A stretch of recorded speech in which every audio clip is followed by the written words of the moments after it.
अस्सलामुअलैकुम वरहमतुल्लाहि वबरकातुहू। हिस्सा चहारम। बहरहाल हमने खामोशी इख्तियार की और कुदरत के फ़ैसले का इंतज़ार करने लगे। वक्त मुकर्ररा पर मेरी बच्ची पैदा हो गई। इसकी इत्तला हमने ससुराल वालों को ना दी, फिर भी किसी तौर उनको इत्तला हो गई और वो बच्ची को देखने के बहाने आ गए।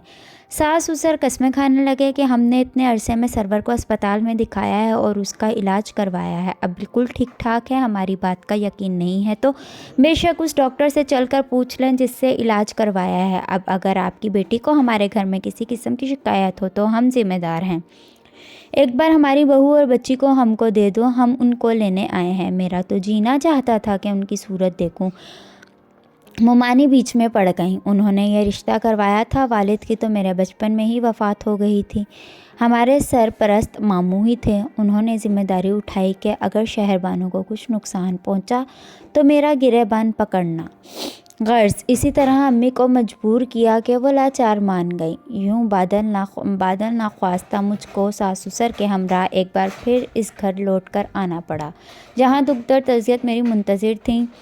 चंद दिन भी सुकून के ना गुजरे कि सरवर पहले जैसा हो गया। शायद वो पैदाइशी अजियत पसंद था। हर बार वही वहशत, वही अजियत पसंदी अपनी ज़ात तक हौसला पैदा कर भी लेती। अब तो मेरी मासूम बच्ची की ज़िंदगी का सवाल था। एक रोज़ मेरे शौहर ने मुझसे कहा, इसको मुझे दे दो, मैं अपनी बच्ची की तस्वीर उतारता हूँ। नन्ही मुन्नी फूल सी बच्ची और सख्त सर्दी में उसके सारे कपड़े उतार दिए। मैं चिल्लाने लगी, ये क्या कर रहे हैं, इसको सर्दी लग जाएगी। कहने लगा, इस तरह बच्चों की तस्वीर अच्छी आती है। उफ़ खुदा, मेरे दिल का सुकून ख़त्म हो गया। ससुर साहब को भी खूब अंदाज़ा था, तभी वो अब आधी आधी रात तक हमारे कमरे के बाहर टहलते रहते। जब तक सरवर गहरी नींद सो नहीं जाता था, मगर मैं तो पक्की नींद सो ही नहीं सकती थी कि जाने कब उठकर ये जनूनी मेरी बच्ची को गला दबाते। एक रोज़ मैं गुस्ल खाने में नहा रही थी और बच्ची पालने में सो रही थी। ससुर साहब की तवज्जो तो मेरी बच्ची की जानिब रहती थी। तब उन्होंने जाने क्या देखा कि कमरे में जाकर बच्ची को पालने से उठाकर बाहर ले आए।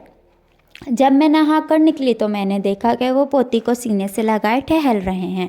उन्होंने बच्ची को मेरी बाहों में देकर कहा, बेटी, आज मैंने जान लिया है कि तेरा और तेरी बच्ची का यहाँ रहना ठीक नहीं है। बेहतर है कि तुम अपनी बेटी को लेकर मायके चली जाओ। सरवर के साथ ज़िंदगी नहीं गुजर सकती। हमने समझा था कि ये शादी के बाद ठीक हो जाएगा, लेकिन ये कुदरत को मंजूर नहीं है। इससे पहले कि कोई नुकसान हो, तुम तैयार हो जाओ, मैं तुमको तुम्हारे माँ बाप के घर छोड़ आता हूँ, तुम हमको माफ़ कर देना। ये कहकर वो रोने लगे। मैं बच्ची को लेकर मैके आ गई और फिर ससुराल ना गई। मेरी वालदा ने तलाक का तकाजा किया। ससुर साहब ने तलाक भिजवा दी। अब मैं आज़ाद थी। सब ने अम्मी से कहा, तुम्हारा शौहर फौत हो चुका है, कब तक जवान बच्ची को बिठाओगी, उसकी दूसरी शादी कर दो। लेकिन मैं तो अब शादी के नाम से ही कांप जाती थी। वालदा ने मेरी बेटी को संभाला और मैंने कॉलेज में दाखिला ले लिया। मामू ने तालीमी अखराजात उठाए और किसी वक्त की परवाह किए बगैर मैंने ग्रेजुएशन मुकम्मल की। वालदा ने मशवरा दिया कि टीचिंग की लाइन अच्छी है, तुम इसी को अपना लो। मज़ीद 2 साल पढ़ना पड़ा। उन दिनों बीएड होता था, तब स्कूल में सरकारी नौकरी मिलती थी। बस बीएड भी किया। तब तक मेरी बेटी मुनज़्ज़ा 7 बरस की हो चुकी थी। मुलाजमत के लिए साल भर दरख्वास्तें गुजारती रही। बिला आखिर किस्मत ने यावरी की और मैं एक सरकारी स्कूल में टीचर लग गई। यह टीचिंग का पेशा मेरे लिए इज़्ज़त और तरक्की का जीना साबित हुआ। एमए एमएड किया, कॉलेज में लेक्चरार हो गई। एक दिन आया कि मैं कॉलेज में प्रिंसिपल के ओहदे पर पहुंची। ये मेरी ज़िंदगी की बड़ी कामयाबी थी। मेरी बेटी भी मेरे कॉलेज में पढ़ी, फिर इसे स्कॉलरशिप मिली, लेकिन मुझे इसको बयाने की फ़िक्र हुई। वो खूबसूरत और तालीम याफ्ता थी, अच्छे रिश्ते आ रहे थे, मगर दिल डरता था कि अपनी किस्मत से डरी हुई थी। तभी बेटी का रिश्ता करने से खौफजदा भी थी। आखिरकार अम्मी ने हिम्मत की और अपने मोहल्ले के एक घराने में रिश्ता तय कर दिया कि ये लोग बरसों के देखे भाले और जाने पहचाने लोग थे। लड़का हमारे सामने बड़ा हुआ और पढ़ लिख कर इंजीनियर बन गया।